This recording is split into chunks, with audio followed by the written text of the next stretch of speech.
ہم ہیرے موتی کو صدف کہتے ہیں، لیکن وہ اصل میں ایک جانور ہے، آبی جانور ہے سمندری۔ صدف خود ہیرے موتی نہیں ہے، صدف ہیرے موتی بناتا ہے، صدف ہیرے موتی بناتا ہے، مگر اس کے بنانے کا پروسیس بڑا خوبصورت ہے۔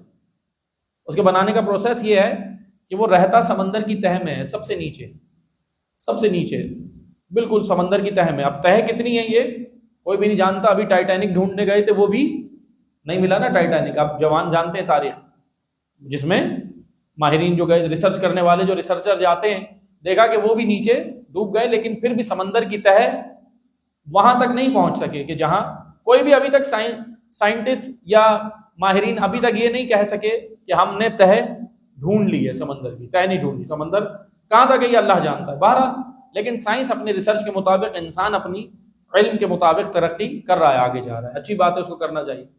سمندر کی تہہ میں صدف رہتا ہے پورا سال، اس کا ایک پروسیس ہے، اس کی ایک لائف ہے، بڑی خوبصورت لائف ہے، تہہ میں رہتا ہے۔ پھر یہ سال میں ایک بار اوپر آتا ہے، آب نیسا کی بارش میں۔ آب نیسا کی بارش مارچ یا اپریل میں ہوتی ہے، کبھی مارچ میں کبھی اپریل میں، جو پہلی بارش مارچ یا اپریل کی جب پہلی بارش ہو اسے آب نیسا کہیں۔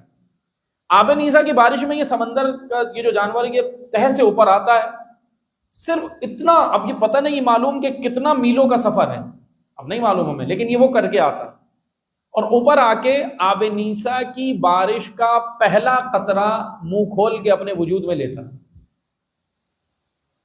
پہلا قطرہ بارش کا، بس وہ ایک پانی کا قطرہ لینے آتا ہے، اور پھر وہ پانی کا قطرہ لے کے واپس وہیں چلا جاتا ہے۔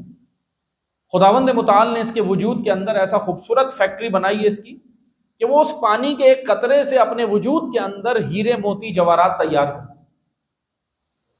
اور پھر جب وہ تیار ہو جاتے ان کو سمندر کی تہوں کے اندر جو پہاڑ ہیں ان پہ اگل دیتا ہے، کیونکہ اس کے کام کے نہیں ہیں، انسان کے ہیں، انسان جا کے ڈھونڈتا ہے، لے آتا ہے، اس میں سے نکال اس پہ ڈال دیتا ہے۔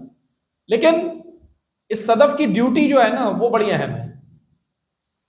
ایک تو مسئلہ یہ ہے کہ یہ ایک محنت والا کام کر رہا ہے، اوپر آتا ہے، پھر اس کے بعد جاتا ہے، پھر اپنے وجود کے اندر یہ موتی تیار کر کے معاشرے کو دیتا ہے، ٹھیک ہے، پہلی ڈیوٹی اس کی یہ ہوگی صدف۔ دوسری ایک مشکل بھی ہے اس جانور کے ساتھ، آبی جانور کے ساتھ، مشکل یہ ہے کہ سمندر کے جتنے جانور ہیں ان سب کی پسندیدہ غذا یہ ہے، کس ماحول میں آج کی میں پاکستان کی اصطلاحات میں زبان میں سمجھاؤں، دہشت گردوں کے درمیان میں رہتا ہے، دہشت گردوں کے درمیان میں رہتا ہے، ایک مشکل بھی ہے۔ کام کیا کرنا ہے؟ موتی تیار کر کے زمانے کو دیں۔ کیسے کرنا ہے؟ اپنے وجود کو بھی بچانا ہے اور موتی بھی تیار کرنا ہے، اس کا پروسیس سمجھیں، کیونکہ جس جانور کو سمندر کے یہ نظر آ گیا وہ اس کو کھا جائے گا، اس کی پسندیدہ غذا ہے سمندر آبی جانور ہوگی، لیکن اللہ نے دیکھیں کیا پروسیس رکھا ہے، کس طرح حکمتیں ہیں اللہ کے کاموں میں۔ یہ جاتا ہے، یہ دو کام کرتا ہے، اس کی جو دو ڈیوٹیاں ہیں، اپنے بطن میں موتی تیار کر کے معاشرے کو دیتا ہے، دوسرا اپنے وجود کو پاکیزہ رکھتا ہے، دوسرے دہشت گردوں سے، جانوروں سے بچاتا ہے۔ سمجھ گئے؟ یہ تربیتی پہلو ہے۔ میری مائیں بہنیں بیٹھی ہیں، میں ان کو یہ پیغام دوں گا، ناصر امام آپ نے اپنی گود میں وہ موتی تیار کرنے ہیں اسی طریقے سے، اپنے آپ کو بھی پاکیزہ رکھنا ہے اور معاشرے کو ناصر امام زمن دینے، اس صدف کی طرح۔